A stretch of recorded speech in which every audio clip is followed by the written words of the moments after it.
So venture capitalists have traditionally stayed away from most media investments, right? We love them.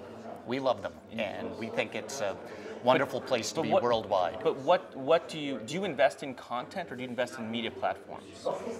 We invest in both.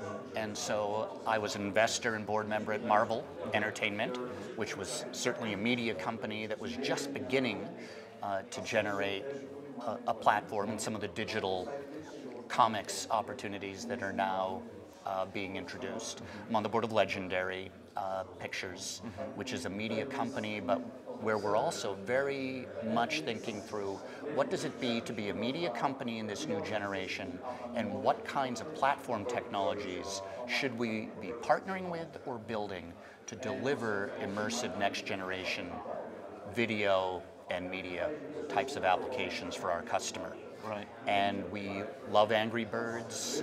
One of my first investments way back when was Tetris, far before people thought that gaming companies were interesting investments. And so for us, media and content does provide a superb opportunity if the entrepreneur has a real passion and a real interest in leveraging modern platforms such as Facebook. So let's talk a little bit about sort of the IPO market and financing. It seems that compared to 10 years ago, the types of companies that are coming public are already massive, and I think that 80% of the companies 10 or 20 years ago had less than $50 million in market cap when they went public, and now it's the total reverse, right? You're coming out with billion-dollar market caps and higher. Is there anything that we could do to encourage companies to go public sooner? And I ask that because there seems to be a correlation between job growth and public companies. And when companies get sold, job growth actually decelerates. And that's one of the big themes here. How do you get job growth going again? And Steve Case suggested to me yesterday that IPOs actually is an answer. Do you agree with that? And B, what can we do to get the public markets going again?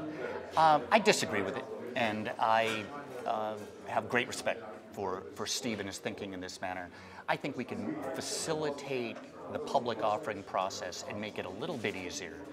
But what I would never want to see is a repeat of when public companies were created twice a day and investors lost 80% of their money. So I would rather have it be as selective as it has been in the last year or two, make it very difficult, create a high bar, and allow those companies that one day hope to be public companies to take their time and optimize their management teams, optimize their strategy, build clarity around the business model, and at that time think of a public offering. There really is no rush. At the same time, I am a very big believer that the greatest challenge for an entrepreneur is to build a sustainable company that matters, and that means a public offering at some point. What do you think about making it easier for people to invest in smaller private companies, changing the rules around accredited investors, allowing for crowdfunding up to $10,000? You think that's a good idea or a bad idea? I would test all the ideas. I think testing and retesting the hypotheses is an excellent idea. As long as people understand how risky the early stage companies are, and that's why we invest in portfolios. Everyone hears about the winners, but there really does need to be diversification. There's an enormous amount of luck involved in every one of the companies that we back.